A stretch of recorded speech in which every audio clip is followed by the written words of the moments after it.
Hello, everyone, and welcome to the ERA Coalition and the Fund for Women's Equality's post-election recap. We're joined by leaders in research and polling and recent Get Out the Vote efforts, also known as GOTV, and advocacy to discuss the 2020 midterms and what they mean for the Equal Rights Amendment, the sex equality movement. What worked for us and where do we go from here? So to start with some housekeeping, we are recording this session and will be made available along with the notes and additional resources on our ERA Coalition blog. Also, if you're having sound issues watching through Eventbrite, you should be able to click through to Zoom to watch there. We're also live streaming on our Facebook, YouTube, and TikTok channels. If you need closed captioning, you can select that option from the Zoom screen as well. Now, let's get started. Our first panelist is Kate Gormley. Kate is a vice president at Lake Research Partners, where she conducts quantitative and qualitative research on behalf of foundations, nonprofits, and issue advocacy groups. Kate's research portfolio includes a variety of progressive issues: reproductive health and freedom, women's leadership and equality, workplace policies, gender-based violence, health, and more. Kate is a native Houstonian and a graduate of the University of Texas at Austin. She is the proud mother of two spirited young girls. Welcome, Kate. Thank you for having me. Next, we are joined by Amanda Brown-Learman, the executive director at the Supermajority and Supermajority Education Fund, which builds women's political power through informing, training, and organizing women across age, race, and background. As executive director, Amanda is one of the youngest women and very few women of color to lead a progressive multiracial women's organization. Before her time with the Supermajority and Supermajority Education Fund, Amanda was the Democratic National Committee's political and organizing director during the 2018 midterms and is a former national political director for Rock the Vote. Under her leadership, Supermajority and Supermajority Education Fund continue to build a multiracial community that centers women of color and works to create a supermajority voting bloc of progressive women. Welcome, Amanda. Thank you. Thanks for having me. And our final guest and ERA superstar, Jerry Burton, is a lifelong progressive activist. She is currently co-executive director of the Nevada chapter of the National Organization of Women, or NOW. Jerry previously served on NOW's national board, representing the Western region, and was chair of NOW's ERA committee, traveling from Arizona to Virginia to support their campaigns to ratify the federal ERA. Most recently, she took the lead on campaigning to pass a ballot initiative in Nevada to add an expanded ERA to the Nevada state constitution, the most inclusive ERA in the nation. Welcome, Jerry, and thank you for being with us. Thank you for inviting me, Zakia. So to give a little background, where we are on the other side of the midterm elections, which political pundits thought would not be kind to us or our issues, from ERA, access to abortion care, voting rights, healthcare, environmental justice, to inflation and the economy. But their predictions did not materialize. We can celebrate that voters came out and voted for equality. The ERA ballot initiative in Nevada won with nearly 60% of the vote. Young voters, those under age 29, were major influencers in several key battleground states. Many are calling this election the most diverse election ever. Kate, I'll turn to you first. Before we turn totally to election results, you polled the Feminist Majority Foundation, Ms. Magazine, for the Feminist Foundation and Ms. Magazine prior to the elections with voters in key battleground states prior to the elections. What did you learn from women voters, especially young women of color, about the important issues driving them to vote? And what about men voters in these polls? Were there more important issues, or their important issues the same as men, as women and men, or was there any difference based by race, ethnicity, gender, the like? Okay, thank you. That's a lot of questions. And we actually fielded 2 polls. So I have 2 polls to talk about and 3 questions to answer. So bear with me. I'll get you the answers to everything. So first, as you said, these were both conducted in battleground states on behalf of the Feminist Majority Foundation and Ms. Magazine. The states were Arizona, Nevada, Pennsylvania, New Hampshire, North Carolina, Ohio, Georgia, Florida, and Wisconsin. So those were the battlegrounds. And then we were in the field in the beginning of September, mid-September. So that's the time period and where we were. So first, I'm going to talk about a poll we did with registered voters of all ages, and I will also talk about the other poll we did with voters ages 18 to 29. So among the electorate overall, we found that inflation and rising prices mattered to voters' decisions, but it was actually abortion and women's rights that were just as critical among women voters. So same thing happened in the poll among young voters as well. And when we looked at that survey, these were the exact same battleground states I outlined, and everyone was aged 18 to 29 registered voters. And what we saw there was if it was a Black woman taking the poll, a Latina woman, or a white woman, abortion and women's rights were the most important issues in determining their vote. I will say among Latina women, inflation and rising prices was tied as the top issue to abortion and women's rights. So how did men behave? Did they behave the same way? And they did not. We really saw in both of these surveys that abortion and women's rights were more important to women than to men. So again, if we look at the likely voters overall of all ages, men prioritized inflation as a voting issue in higher numbers than women. So we had 44% among men said that was a top issue compared to 32% among women. Women were twice as likely than men to identify women's rights and or abortion as one of their top issues. So for men, it was 17%. And so for women, it was 31%. So inflation and rising prices, 32% for women, abortion and women's rights, 31% for women. For men, the numbers were 44 and 17. So big differences there between men and women. Let's see. The same thing goes on when we're looking just at the younger men. Again, inflation and rising prices was the top issue for the younger men, and half as many younger men said that abortion and women's rights was the top issue. And again, abortion and women's rights were the most important issues for young women voters. And then the last question you had is, were there any differences across the races and ethnicities? And again, the answer there is yes. So this is not a situation where men and women are on the same page, and it's not a situation where Black voters, Latinx voters, and white voters are on the same page either. So the top issues for Black voters, really unique issue agenda here: inflation and rising prices, women's rights and abortion, those are tied for the top two. Then we have gun violence and racism. And that is what sets Black voters apart from voters of other races and ethnicities. The top issue for Latinx voters was inflation and rising prices. Then when we add women's rights and abortion together, that's in their second tier, along with immigration and threats to democracy. And then when we look at just the white voters, their top issues are inflation and rising prices, threats to democracy, and then we have women's rights and abortion coming in together. So like I said, really big differences if you're a woman or a man, and then really big differences across race as well on the issues that voters were prioritizing when they were deciding for whom they were going to vote. So I know you also have exit poll data. So we're going to talk about that in a little bit. But Amanda, I want to switch to you. In this election, we had the good fortune of having a number of groups managing GOTV campaigns, and supermajority was one of the larger efforts. Can you tell us about supermajority and describe the Women Are Voting campaign you ran during the 2020 midterm elections? You're on the ground in many battleground states. What do you think made the difference in those states? And why do you think the pundits got it so wrong? Yeah, man, loaded question. Like, how honest should we be?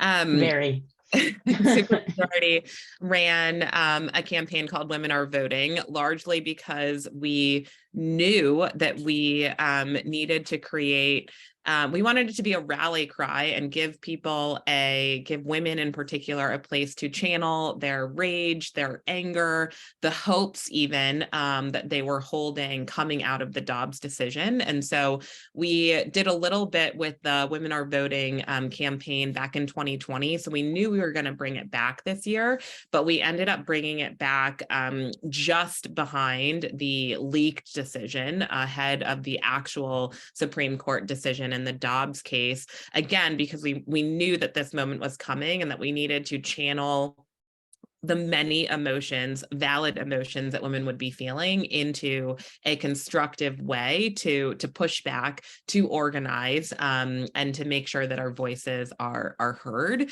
And supermajority is completely oriented around voting and making sure that we're building a multiracial community of women who are going to the polls and bringing their friends with them. And so, I have a fair amount of experience, Zakia, having done my time as an organizer in the party. So I was like, what is the win margin in these critical battleground states? And how can we make sure that we are contacting these women to make sure that they get every reminder that they need to vote? And so we work specifically in Michigan and Pennsylvania. We had our largest footprints there, and knew that we wanted to also do work in Arizona, Georgia, and North Carolina as well. And we literally looked at how much we won or lost in those states in 2020 to then just figure out what our turnout goal needed to be. And we did the math backwards to then say, okay, if we need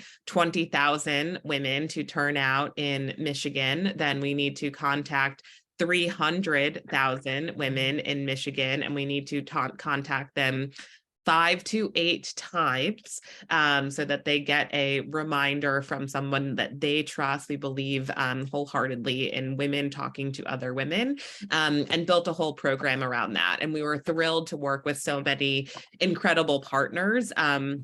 Also just taking an appreciation for the women's ecosystem, and so many of us that have been doing this work for so long, wanting to get to a sum that was greater than all of us even. And through that coalition, we had 58 million, and we're counting, contacts to a very targeted universe of women voters. So again, honed in on the type of women, largely young women, a lot of young women of color, a lot of first-time voters, a lot of women who don't traditionally vote in midterms, to make sure that they got those reminders and they had no excuse not to vote, that they had motivation, they had the information, and in many cases, we were like sending them with their friends to the polls. And that was the work that we did. And I think it was really important, and something that I think, the pundits got wrong is actually the thing that generally, I think they just underestimated the emotions of women this cycle. And again, everything on the spectrum from rage, fear, hope. But I want to hone in on that last word, hope, because I think that is like women's greatest superpower. It's the thing that, like, despite all of the challenges that women face, all of the things that keep us up every single night, like, holding hope is what gets you to tomorrow. It's what gets you out of bed. It's how you talk to your children. And it's that ability to hold hope that also connects women across so many different lived experiences. And that is something that I think was completely missed in this election cycle.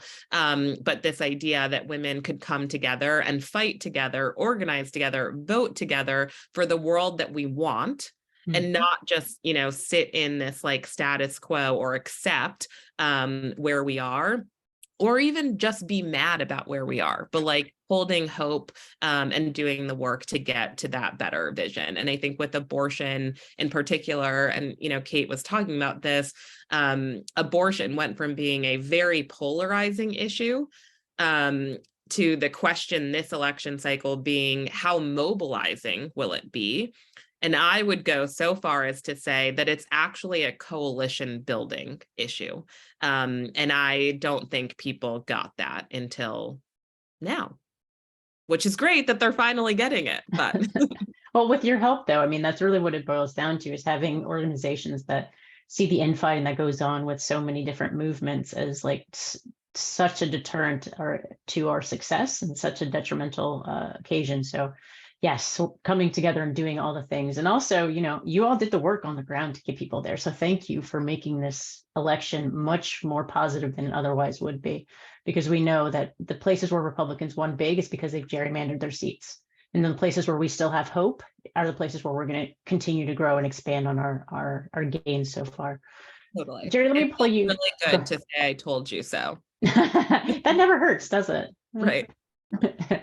And we'll talk more about, Kate, about the polling and some of the things that you saw and why we think that translated. But Jerry, let me bring you into the conversation. So the ERA won on a ballot initiative in Nevada. So congratulations so much for your hard work there. So you amended the state's constitution to prohibit the infringement of rights based on race, color, creed, sex, sexual orientation, gender identity or expression, age, disability, ancestry, or national origin. And nearly 6 out of 10 voters favored the amendment. Let's just put that in perspective. That's 58.6%, which in any other election, you haven't seen those kinds of numbers of people showing up and standing up for their rights. So Jerry, you got it right. What was the winning strategy for you in Nevada that led to such a clear-cut victory for the ERA? Well, thanks. We're very proud, and we're proud of that language in our ERA. And first of all, you have to have a wonderful team of volunteers. Our Nevada Now chapter is all volunteer. They were all in. A lot of them are listening in right now, so got to give them that because we worked hard. And we also were volunteers and advocated for the 2 times in the legislative session to get it on the ballot with Senator Spearman and Nicole Canizaro. So they were really obviously important to get that inclusive language. But we also worked really hard to get a coalition of groups. And then when you were talking about coalition building, this was a way for us to get in Nevada, Generation Ratify was involved, Planned Parenthood, NARAL, SEIU, Culinary Union. We had LGBTQ groups involved, a lot of our progressive groups, and the National Action Network. I mean, we had a broad scope of people that were helping us. We also had Katie Hornung from Vote Equality send Kate Kelly to live in Nevada for 2 months, actually live in my house with me. We were and we wrapped our truck in ERA art. So if you get a chance, check out our social media. We drove that around and had an amazing swag and just made it fun. It made the ERA have a presence in like every campaign event in Nevada. We would show up at the governor's thing and he would, like, we're calling us the ERA ladies and joking about, saving gas and driving together. So my co-executive director just told me we held 34 and attended 34 different events around Nevada. We were in parades and rallies. Elizabeth Warren came and we had an event with SEIU. She signed the truck and I saved that. We took off the wrap. But because ours was so exclusive, we got out in the community and we talked to people at a horse parade, with a Latina event. We were in the Las Vegas Pride Parade in the festival, Asian night market. So it's just kind of making a list of all the things we had done. And I think that coalition building made a difference because it's such an inclusive ERA, like we could get everyone involved with it. That's amazing. So on the ground leading up to in the days, and this is for both Amanda and Jerry, on the ground leading up to the days of election day, what did you see? Or did you see indications that results will be as positive as they were? What were some of the signs you were looking for? Do you want me to go first? Either way, yes, go for it. Well, I think we had a different experience than a lot of people did around the country. People kept telling us that it was going to pass. It was polling well, and it did before we started the campaign. And we were like, how can that, we didn't want to take it for granted because all the other races, the governor obviously didn't win. It was very close. Senator Cortez Masto won by a little bit. We were working with all these different people that had close races, but ours was just going to easily slide through. So but we did have a lot of events and heard a lot of positive. We had very little opposition, and at least that came out and wrote op-eds and that sort of thing.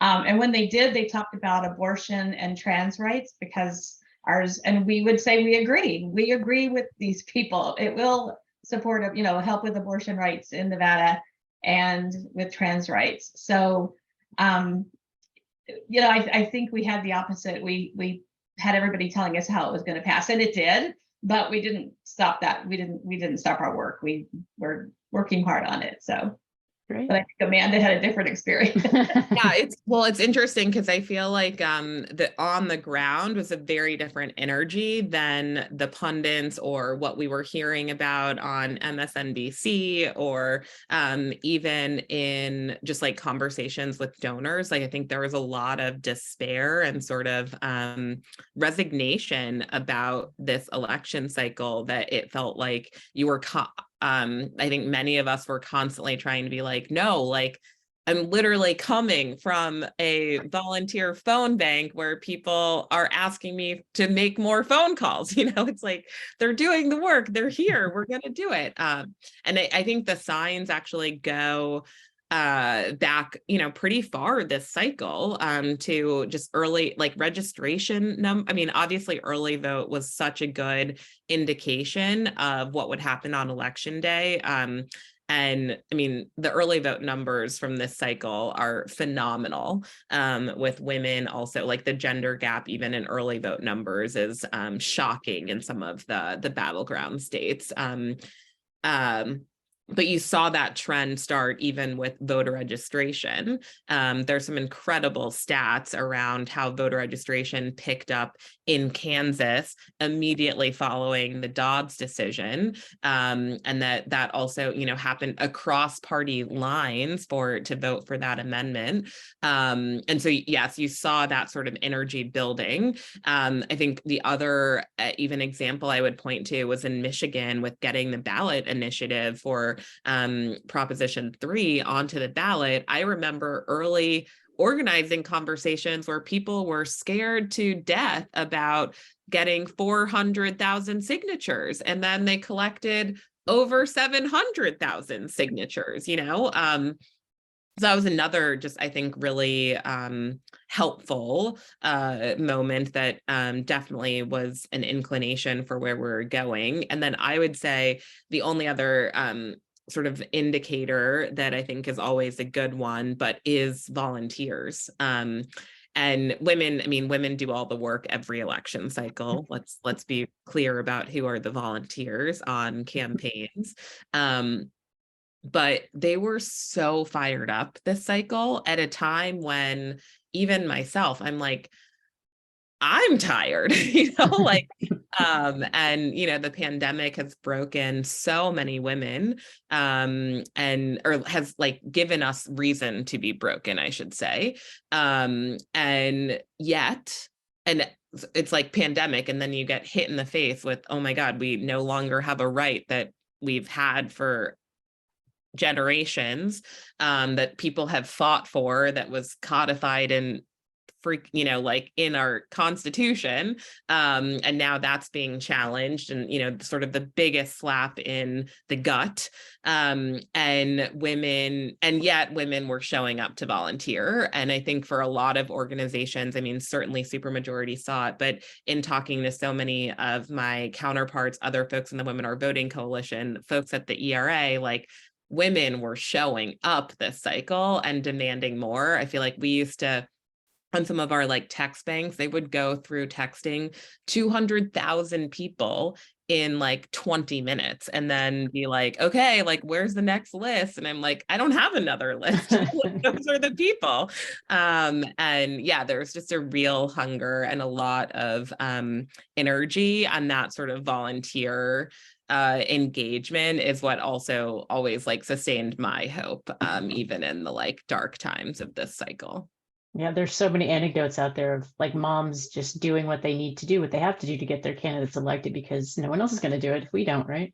Totally. No, totally. And that's like always been the case. That's actually one of the things that I'm personally on a mission to change, is just like, we have to build women's political power. And part of doing that work is getting recognition for the, like, what we are already doing, and like, one of the things, like one of the headlines that should be a headline is the fact that women were the majority of voters, like point blank, Hard stop. Yes. Yeah, it's like period, full stop. That is the sentence. That is the point. And so, our elected leaders need to be working to serve women, period, full stop.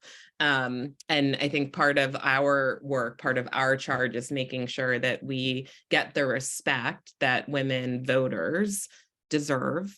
And I want respect. I also, in some moments, I'm like, I want politicians also to fear a whole lot of women voting, but I'll start with respect. I think a lot of our coalition members would agree with you on the fear part of things. We're not there yet, but we're working on it. Right. The work that we're doing with these elections is helping to position us in places where they can't take us for granted, as they always do. Kate, I'd like to go to you real quickly to just talk a little bit about what we learned from the exit polls and showing why voters perform so much different than what some expected, but more along the lines of what Amanda was saying, like people showing up in places where they usually do but aren't getting the recognition for. So can you tell us somewhat about the difference between the election polls and what the polling showed prior to the election? Sure.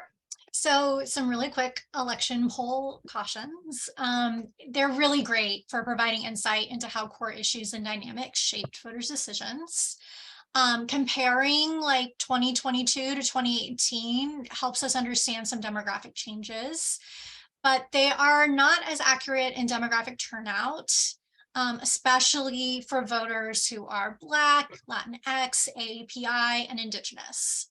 And then there are other data sources that are going to be coming out in the next couple of weeks and months that are going to be more accurate and tell a different story than the information that we have now. So caveat, exit polls are a really useful tool, but they do have limitations, just like any other poll does. Very quickly, for those Yeah. on the call who don't know why that is, can you just give us like the 30-second overview of why that exit polling isn't correct always, so that people can get a better sense of why that is? Sure. And so much respect to the people who do this. Like, it is hard work and valued work, and we are grateful for it. But, they do exit polls by contacting people actually as they're leaving voting sites. And then they have other ways of reaching voters as well. But it's, we're going to talk to so many people who come out. And because they're collected like in person, it's also relies a little bit on the interviewer perception of who it is that they're talking to.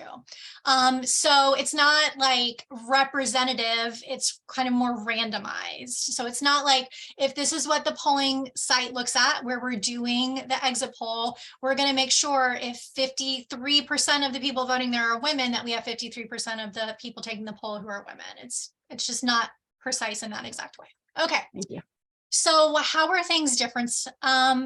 Well, I will say, I don't work on candidate campaigns, so I'm less involved with like the horse race side of things. It is incredibly hard to predict the future, and that is what an election poll is doing.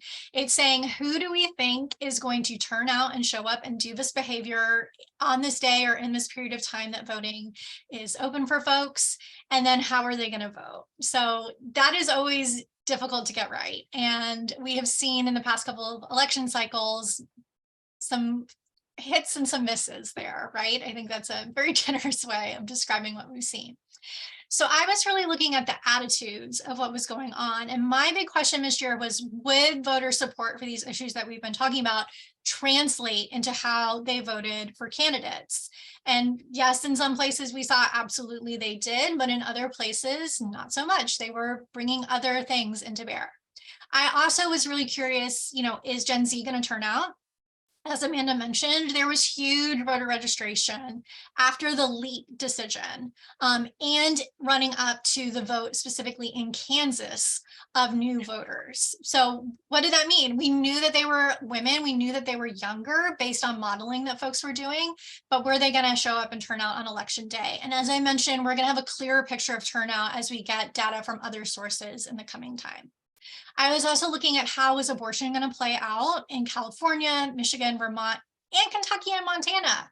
I've done a lot of polling in red states on abortion, and I can tell you that, just because it is a state that tends to vote more Republican does not mean that that is a state where people want to restrict access to abortion.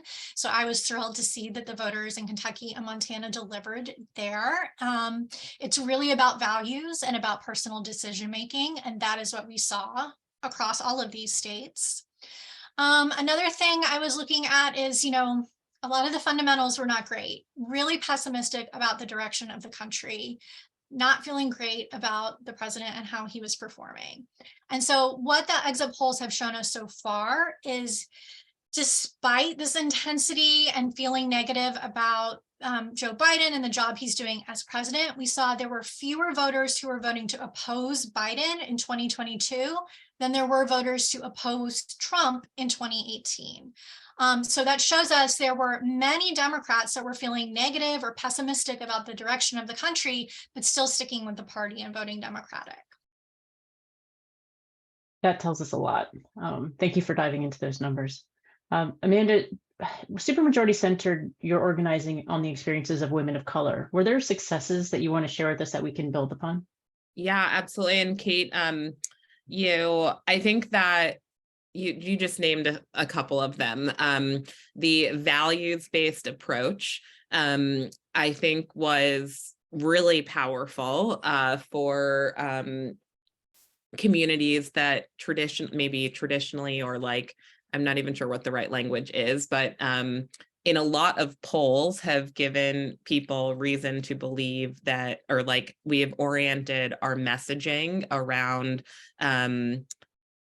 I think our messaging has just advanced this year. And I think that has a lot to do with the values conversation that we evolved to, and the challenge around understanding, that power hungry men often are trying to have more rights over women for their bodies, their lives, and their futures. And even if that is not a decision that you might make, there is a way to find empathy and still value freedom and liberty.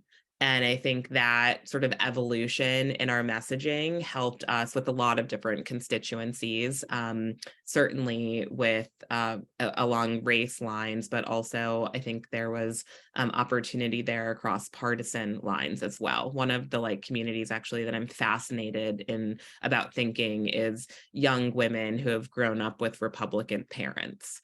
And what are they thinking right now, and what is this election, what is the Dobbs decision, who voted for the first time this year, right? What does that look like in 2 years? What does that look like in 4 years? And that's where I'm, again, go back to that coalition building moment or opportunity. But I think the other thing I would name is just, Supermajority fundamentally believes that organizing is all about telling stories and sharing stories. And I think that people not only became more comfortable talking about abortion and literally saying the word abortion this cycle, but you saw more people share their stories from across the spectrum as well. And I think lifting up all of those experiences allowed more people to come into conversation, again, all grounded in freedoms and liberties that people should have over their bodies.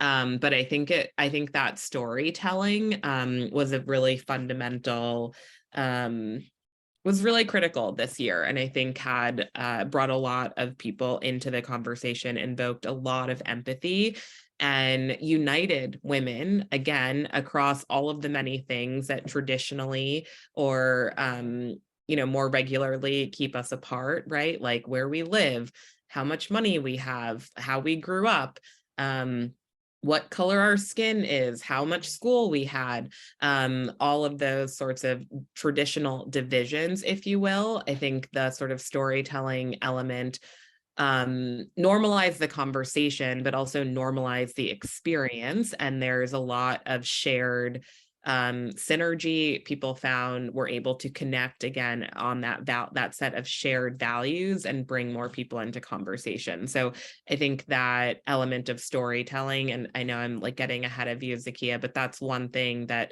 I think is just so fundamental and is the work that Supermajority is trying to do, is just getting more people comfortable in sharing their story, because that's every conversation matters, every story. And, the receiving end of that could be your neighbor. It could be a target voter in North Carolina. It could be a cousin who you've never agreed with, but you need to organize at Thanksgiving this year. And there's just like, I want every woman to feel powerful and connected and grounded in her story, because I think that's how we change hearts and minds. Yes, sharing. It's time that we put our values out there as well. We know the other side does, and it's usually counterproductive to the work we're trying to do. So it's our time to share our values and show why it's important to get others on board. Jerry, another question for you is basically the same question. So you had a resounding victory. So what's next for Nevada and the ERA, and what are you taking away from what you learned in this campaign?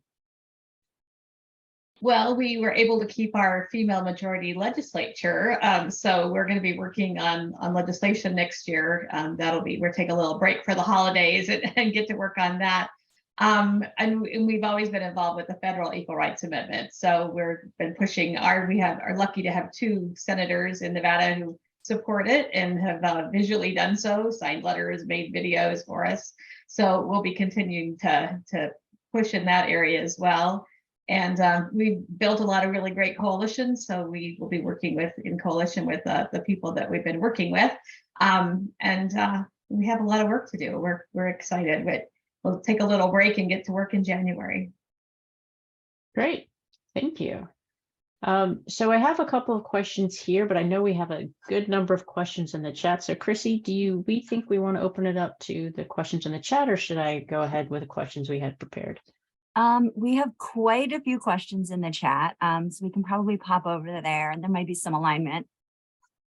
So we can just start with the first question, which was from Kathy Perez. Can the slim majority of Senate now vote on ERA?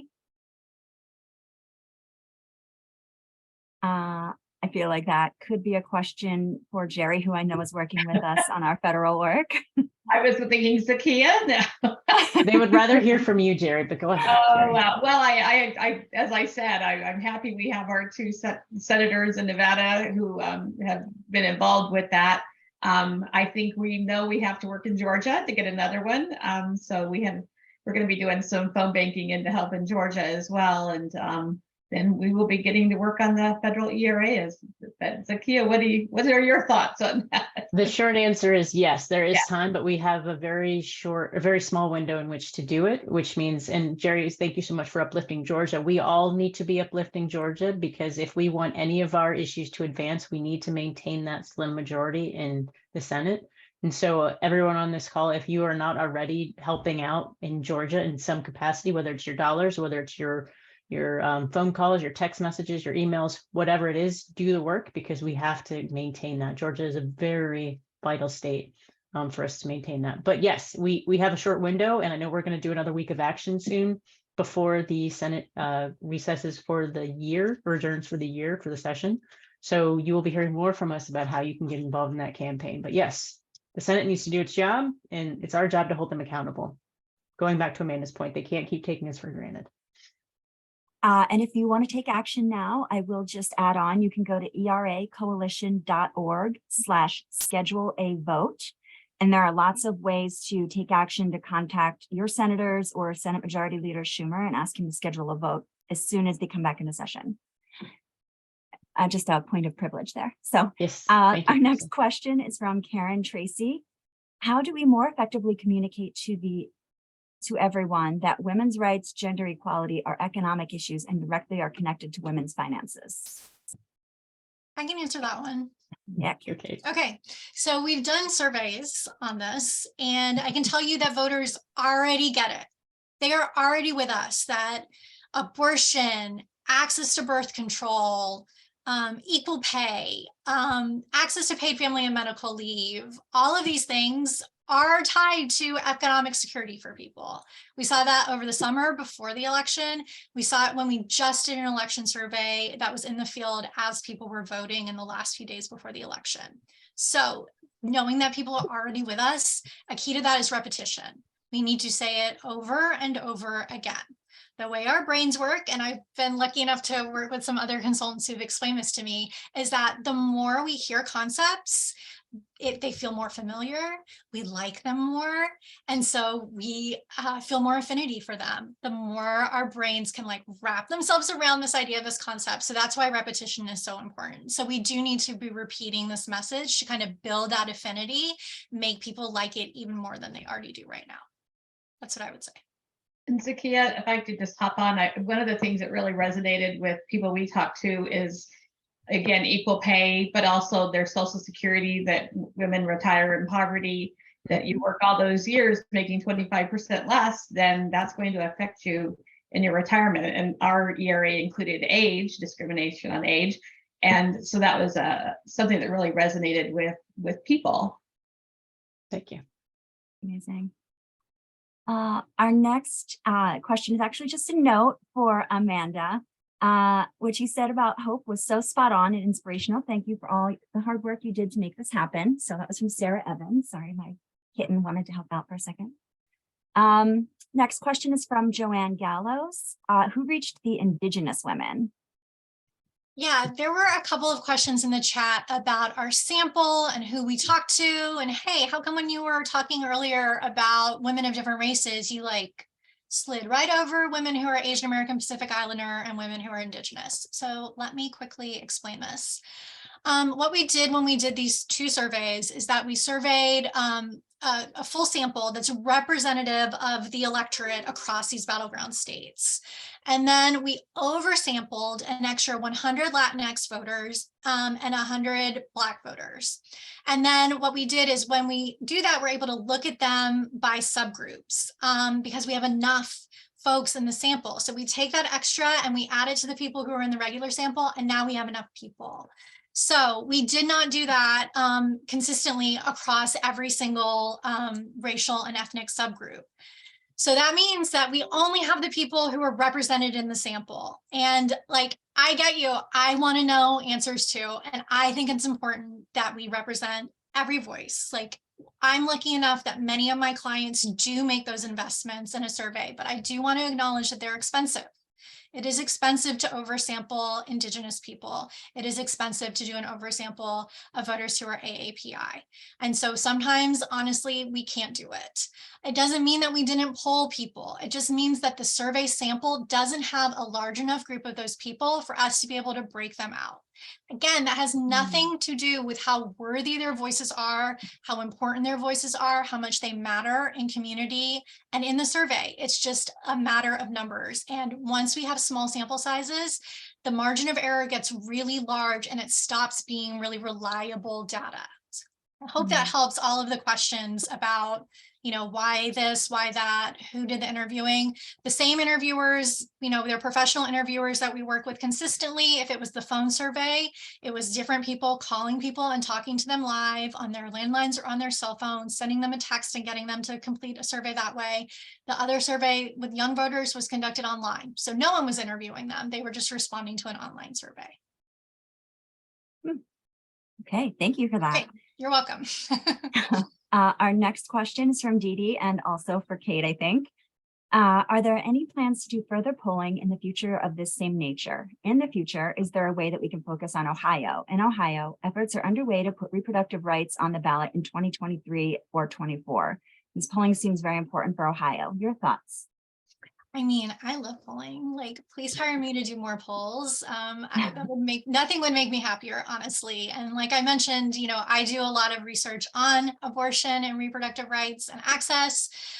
So yes, I'm sure there are many plans if this gets on the ballot, before it gets on the ballot, as it's being put on the ballot, if they're doing messaging, there will be plans for sure to do research, public opinion research in Ohio, focus groups, surveys, like if they're making a kind of investment that a ballot measure is going to go on the ballot, in my experience, that yes, there is public opinion research that goes along with that.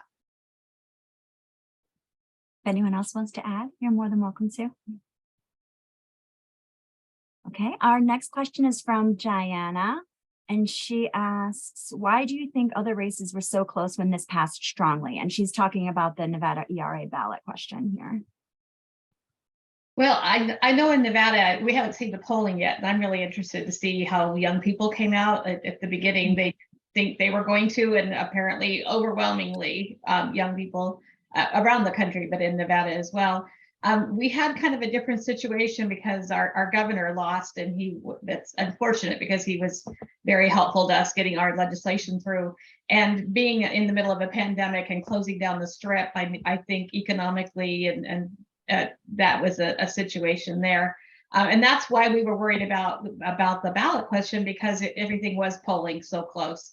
I was at an event when Catherine Cortez Masto won, and I was getting texts from all over the country. Thank goodness, she helped hold the Senate. So I think Nevada is a purple state. And so that shows, and I haven't seen the numbers yet, but that means Republicans and Democrats voted for the state ERA. It was that we considered it a nonpartisan issue. Equality should not be Democrat or Republican. And I do believe, with the numbers that held true. But it was scary to see, everything was pretty much 50-50 on the other races. Luckily, we pulled out Secretary of State, which is really important, all over the country. Cisco Aguilar won, and he's been a friend to the ERA. And the other thing is, all of our candidates were talking about abortion and the Equal Rights Amendment at every event. And I think that was certainly different this time around. So that was just our experience on the ground. Great, thank you. We have a question from LJ on data on turnout from seniors. I think this would be for Kate. Okay, well, like I said, we kind of just have exit polls to go off of right now. And I mentioned they're really good at some things and they're not so great at predicting turnout. So if you can stay tuned, there will be better information in a couple of months. So according to the network exit polls that were released, it looks like seniors, folks 65 or over, made up 28% of the electorate. And in the House ballot, voted 55% Republican and 43% Democratic. Wow, okay, thank you. I think this next question we actually sort of answered already, Kate, so don't have to worry about that. Here's one from Margaret. Our AAUW group sent postcards to voters in Nevada reminding them to vote. Is there any evidence that this action made a difference? And that might be extrapolated to, do postcards make a difference generally? Since I know a lot of folks, that's a really easy way to get involved from home while you're doing other things. We had AAUW was involved with us from the very beginning. Even before we had the campaign, they were on the coalition calls. I think that did get voters out. We kind of on the ground, anecdotally, we found that, and I think we're seeing this in Georgia, white women, older women in Nevada. We had an event where Kate Kelly went because I couldn't go. And she ended up with a pretty conservative group of people in Las Vegas. And yeah, that we saw the opposition, and they were white and old. So so it was kind of eye-opening, and an area we definitely need to work on all over the country, it sounds like to me. Great, thank you. I would just jump in on the tactic itself also of writing a postcard. And I think any form of contact is helpful. And, we talk about door knocks, most helpful. Phone banking really matters, even though people feel like it's really hard. It's not. And you can get trained to do it. And then a lot of people write letters. Those letters matter. Postcards matter. And I think, we've made it, there's a lot of really incredible partners and technology that makes it very, very simple to do. And if you have a little bit of extra time to, put your own spin on it or write your own special note also, I think, you can imagine being on the receiving end of one of those notes and being like, somebody took the time to send this to me.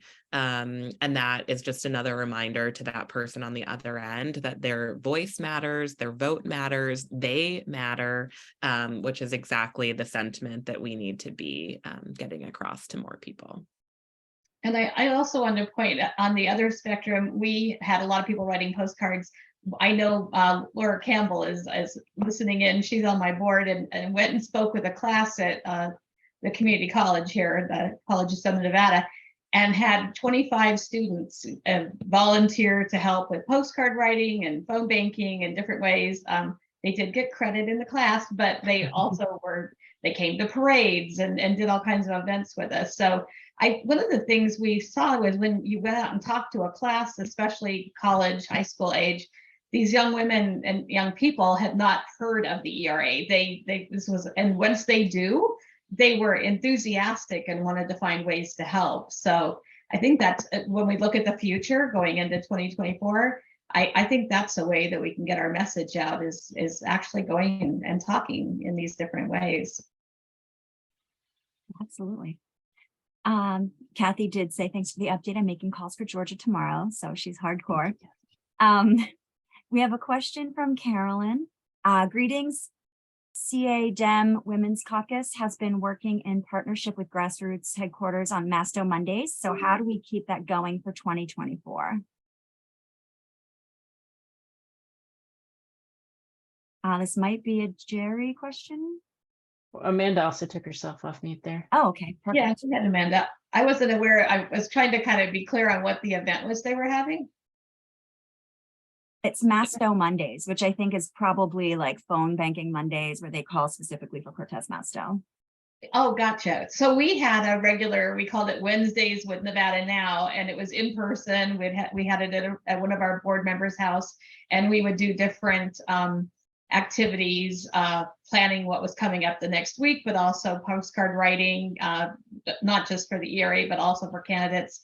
And I think that really helped us all stay in touch through the campaign and people would come, and bring their ideas on volunteer ideas and planning events and that sort of thing. So I think it's huge because you build that community, and it's nice to be on Zoom. And we were doing things in Zoom up to Reno, because if anybody's been to Nevada, it's, as Kate Kelly knows, she drove the truck up there. It is a 9 to 10 hour drive to Reno. So Zoom is, it's a long way there. And there's literally 2, population areas. So you have to get up there and campaign. But I think those in-person events are important, and on Zoom as well. I mean, we're going to do a phone bank for Georgia on Zoom just to get people trained. So that's important too.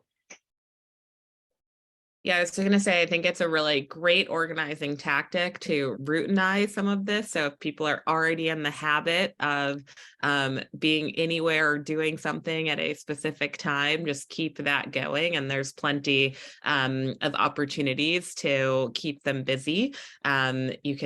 We can all write letters or I think making phone calls into Georgia, maybe if you have a Southern accent, you'd be prime for that phone call. But there are ways for us to help in elections across the country right now, or to make sure that, we're winning other fights for progress. And then certainly just thinking ahead, the state legislatures, like so many of the fights that we have been fighting for so long at the national level. I mean, the ERA is like such an incredible example of this, making gains on and having these conversations also in state capitals is like just around the corner. So like Jerry said, it's important to also rest a little bit, because we should like take the W, celebrate the win, rest up, and be ready to come back to work to, keep these conversations going, keep the pressure on our elected leaders, and keep demanding,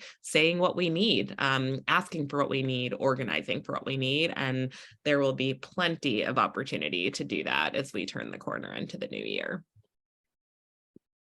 And if I can suggest one thing to do in the coming weeks, turn those Mondays into Mondays to call your state senator. So or your senator, U.S. senator. We need to get the Senate to do our bidding as soon as possible. Chrissy, I cut you off. Go ahead. No, I was just going to say we probably have time for one more question, and it's a really good one from Cassandra again. What things should we be focusing on during this lame duck session before the House shifts to red? Like what initiatives should we be focusing on? I will just say cough, ERA, cough. I'll let the speakers answer. You guys don't want to hear from me. So I'll start this. Call your senator. Tell your senator to tell Senator Schumer to bring the ERA to the floor for a vote. SJ Res 1. We have a very small window. We don't have control of the House anymore. This is our opportunity to get elected officials on the ballot, on the record for their vote. In doing so, that gives our president extra clearance so that he can say, look, this is supported by the representatives of the American people. And that it gives him more support in taking any future lawsuits, which we know there will be challenges once the ERA is actually put into law. So this gives him a little more coverage to say that this is actually a mandate by the American people. That's my plug from our position. And I'll follow that up with, I think one of the things that people could do with their senators is, we kind of gave them a little bit of time while they're campaigning here. But one of the things we did is we met with Senator Cortez Masto back when Texas, in the abortion issue, we were, trying to get some attention there. And we told her about a letter that was being signed. She signed on. I mean, she literally called DC while we were on the call with her and found out about it, and then made a video for us that we could put out in support. So, maybe beyond saying support the ERA and bring up a vote, but have your senators find a way to be really visual about it with their, because I think it's easy to say, sure, I support it, but let's see some action. Okay, I think that's probably all the time we have for questions. If we want to just close out now and say goodbye, Zakia. Sure. But first, before we go, I would be remiss if I didn't thank our partners in the ERA Coalition, the Feminist Majority, and the Ms. Foundation magazine for the pre-election polling, because to Amanda's point, you gave us hope to show that what we've been hearing, and all the pundits got it wrong because they weren't listening to the women who are actually going out and making these votes happen. So thank you for doing that. And hopefully we at the coalition will find the money to do another poll as we get closer to 2024. So for those of you who are interested in polling, that's how they get done. Someone has to pay for them. So I do want to thank everyone for joining us today. I appreciate all of your time. Thank you for joining the conversation, and a special thank you to our guests, Jerry Burton, co-executive director of the Nevada chapter of the National Organization for Women, Amanda Brown-Learman, the executive director at Supermajority and Supermajority Foundation Education Fund, and Kate Gormley, vice president, Lake Research Partners. Thank you all for your time. I'll look forward to our next town hall, which will be on reproductive rights. We look forward to talking with you again, and hope to keep in good touch. Happy holidays, everyone. Thank you, everyone.